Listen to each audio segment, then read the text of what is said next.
UP forest guard का आपका 21 अगस्त 2022 का क्वेश्चन पेपर का हल लेकर के हम आपके सामने हाजिर हैं।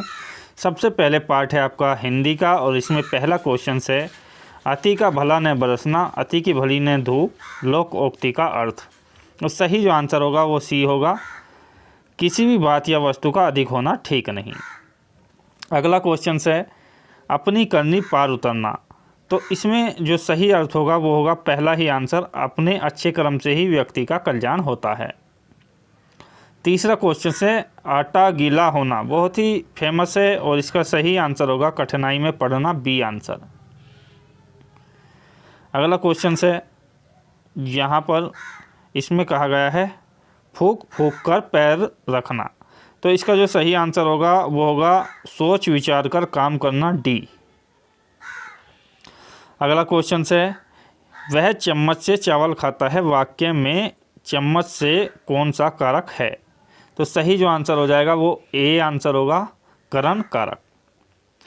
गहने अलमारी में हैं, तो गहने अलमारी में होने का मतलब ये है कि आपका आंसर होगा अपादान कारक, डी।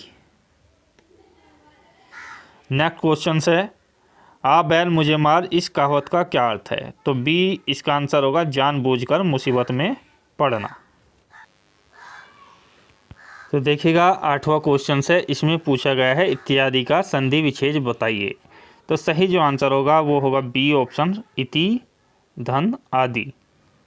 अगला क्वेश्चन है यहाँ पर पूछा गया है सुमेक्षा का संधि विच्छेद कीजिए, तो शुभ और इच्छा, बी आंसर इसमें भी आपका सही होगा।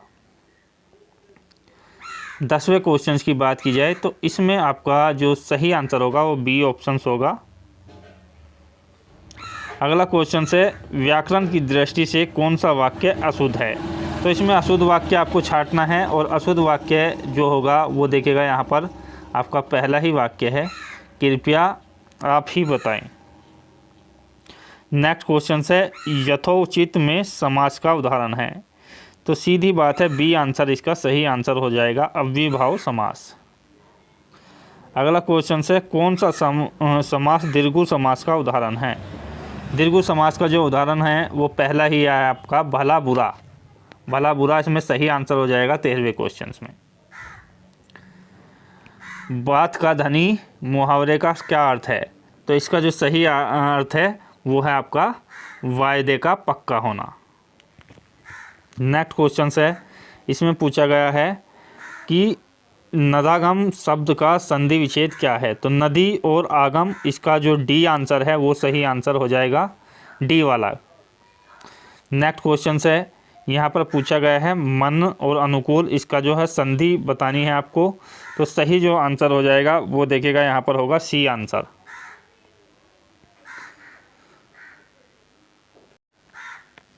निम्न में से कौन सा शब्द भाववाचक संज्ञा का से संबंध रखता है, तो सही आंसर होगा मित्रता। अगला क्वेश्चन है पराधीन में कौन सा उपसर्ग है, तो पर इसमें सही आंसर हो जाएगा ए आंसर। अनुगामी शब्द में कौन सा उपसर्ग है, तो अनु इसके लिए सही आंसर हो जाएगा। मिलाप शब्द में कौन सा प्रत्यय लगता है, तो आप इसके लिए ए आंसर बिल्कुल राइट हो जाएगा। बंगाली शब्द में किस प्रत्यय का प्रयोग हुआ है, तो ई इसके लिए राइट आंसर होगा। उसका भाई खेलता है, बिल्कुल ये आपका जो है संबंधवाचक सर्वनाम का उदाहरण है। निम्न में कौन सा पर्सनवाचक सर्वनाम का उदाहरण नहीं है, तो सी इसके लिए उसको वाला जो आंसर है वो राइट आंसर हो जाएगा। अगला क्वेश्चन है कौन सा पुरुषवाचक सर्वनाम नहीं है, तो हम तुम वह ये पुरुषवाचक सर्वनाम है, कौन जो है ये पर्सनवाचक सर्वनाम है, इसलिए ए आंसर सही होगा। गौरी शंकर शब्द का समास का उदाहरण है, तो गौरी शंकर जो है यहाँ पर देखिएगा द्वंद्व समास का उदाहरण है। निम्न में कौन सा शब्द द्रव्यवाचक संज्ञा है, तो द्रव्यवाचक संज्ञा जो होगी वो होगी आपका मेटल से संबंधित चमड़ा। पशु चल रहे हैं, तो पशु के लिए जो है एक जाति का बोध कराता है पशुओं की, तो जातिवाचक संज्ञा इसमें होगी बी आंसर।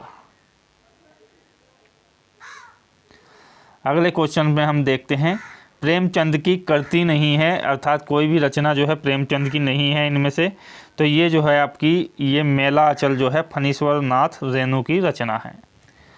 आना जाना शब्द में विराम चिन्ह कौन सा है? तो योजक चिन्ह लगता है, इनके बीच में हल्की सी जो है गैप सा लगता है, इस तरीके का योजक चिन्ह लगता है। किस वाक्य में विराम चिन्हों का सही प्रयोग नहीं हुआ है? देखिएगा यहाँ पर कहा गया है नहीं हुआ है, तो इसमें जो आपका राइट आंसर हो जाएगा, तुम समझते हो कि वह निरा बालक है परंतु वह अच्छों के कान काटता है, तो डी आंसर इसका राइट आंसर होगा। परिपत्र कब जारी किया जाता है? डी आंसर होगा इसका, पुराने भेजे गए पत्र के अनुपालन के लिए पुनः निर्देश देते समय। शायद कल निकुंज वहां आए, इस वाक्य का जो उदाहरण है ये है आपका संदेहवाचक वाक्य। गीता ने कहानी लिखकर पुरस्कार प्राप्त किया, वाक्य किसका उदाहरण है? तो देखिएगा पहले उसने कहानी लिखी है फिर उसको पुरस्कार मिला है, तो ये है आपका मिश्र वाक्य सी। मैंने एक बूढ़े आदमी को देखा जो बहुत बीमार था, तो इसमें सीधे तौर पर आपका संयुक्त वाक्य होगा, बी आंसर। अगला क्वेश्चन है, सच्चे वीर होते हैं, ये पैराग्राफ से संबंधित क्वेश्चन है, जो कर्म भाव से उत्साह दिखाते हैं, बी आंसर इसका सही हो जाएगा। नेक्स्ट क्वेश्चन है 36वां, कर्म करने में आनंद किस कारण से मिलता है? तो कर्मफल व्यक्ति या वस्तु पर ध्यान केंद्रित होने से, ये जो है सही आंसर हो जाएगा, ए वाला आंसर आपका। नेक्स्ट क्वेश्चन है अगला, यहाँ पर सच्चा उत्साह वही होता है जो मनुष्य के करने के लिए प्रेरणा देता है, तो प्रधान उपवाक्य इसमें सही आंसर हो जाएगा। उत्साह के मार्ग में सबसे बड़ी रुकावट क्या है? अब वो है आलस्य। अभय उभय के दो समरूपी, देखिएगा अभय का मतलब होता है नीडर और उभय का मतलब होता है जिसमें दोनों प्रकार के गुण होते हैं, तो ए आंसर इसका हो जाएगा। चपला चपल के समरूपी भिन्न अर्थक हैं, तो चपला है आपकी बिजली और चपल है आपका तेज, चपलता अर्थात तेजपना जिसको बोलते हैं। सही अर्थ वाले श्रुति सम भिन्नात्मक युगल का करें, तो इसमें जो चुनना है आपको सी आंसर चुनना है, शीत शीत ठंडा तेज किया गया। किस विकल्प में सही विलोम युग्म है? तो यहाँ पर देखिएगा करुणा निष्ठुर, ए आंसर आपका हो जाएगा। 43वें क्वेश्चन की यदि बात की जाए, केंद्रित और अधिकता में क्रमशः प्रत्यय क्या है? तो केंद्रित में इत होगा और अधिकता में ता होगा, तो सी आंसर इसके लिए हो जाएगा। नेक्स्ट क्वेश्चन है, और यहाँ पर देखिएगा इसमें पूछा गया है अली शब्द के अनेकार्थी शब्द क्या है? तो अली का होता है भंवरा और कोयल। पत्नी का जो होता है वो होता है भार्य प्राणप्रिया, यानी कि सी आंसर। अगले क्वेश्चन में पूछा गया है कौन सा वर्तनी सही है? तो सही जो वर्तनी होगी वो होगी, देखिएगा आपकी चार दीवारी, ए ऑप्शंस। कौन सी वर्तनी सही है, इसमें भी यही पूछा गया है, तो कौतूहल का जो सही आंसर होगा वो सी होगा। अगला है महेश गीत गा रहा था, वाक्य में काल है, तो अपूर्ण भूतकाल इसमें है। सत्संग में जाने के बाद मन को शांति मिली, इस वाक्य का काल बताइए, आसन भूतकाल इसमें है। नेक्स्ट क्वेश्चन है किस वाक्य में संदिग्ध वर्तमान काल है? तो संदिग्ध जिसमें संदेह का भाव हो वो होगा, उसने खाना खाया, वर्षा हो रही है, वह पुस्तक पढ़ती है, रीता पढ़ रही होगी, तो ए आंसर इसके लिए राइट आंसर हो जाएगा। चरण करण बंदो हरुराई, ये देखिएगा काफ़ी फेमस है, उपमा अलंकार इसका राइट आंसर हो जाएगा, उपमा अलंकार। नेक्स्ट है जानने की इच्छा रखने वाला, इसमें है जिज्ञासु, सी आंसर। कौन सा शब्द स्त्रीलिंग है? आज्ञा, इसके लिए राइट आंसर होगा। पुल्लिंग शब्द बताना है नेक्स्ट क्वेश्चन में, तो इसमें जो होगा वो होगा विवाह, विवाह इसके लिए राइट आंसर होगा, अभिव्यक्ति गलत होगी।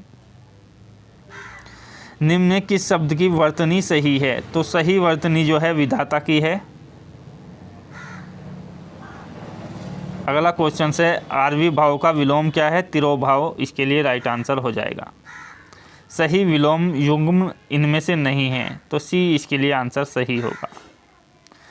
कोप का विलोम क्या होता है? तो कोप का विलोम होता है, कोप का अर्थ होता है क्रोध और विलोम इसका होगा कृपा, तो ए आंसर इसका सही होगा।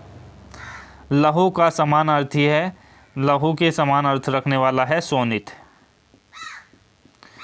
अनि शब्द का सही पर्यायवाची बताइए, तो अनि का होता है सेना या किसी सेना का जो समूह होता है, वो इसका राइट आंसर होगा। वनिता का अर्थ होता है महिला, तो ए इसके लिए सही आंसर हो जाएगा, महिला या औरत।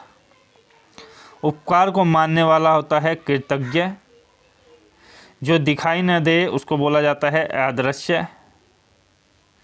और विलोम युग्म आपको बताना है, तो तरुण किशोर इसके लिए सही आंसर हो जाएगा। ग्राफ पर आधारित क्वेश्चन से लेखक ने आंतरिक जगत में काम करने की गणित किसको कहा है?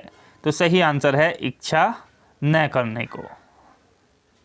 अगला क्वेश्चन है भारतीय मनीषी के चिंतन का विषय क्या है? इच्छा और अनिच्छा का चिंतन। इच्छा का जीवन में क्या प्रभाव पड़ता है? ये जो है लालसा बढ़ाती है, सी आंसर इसका हो जाएगा।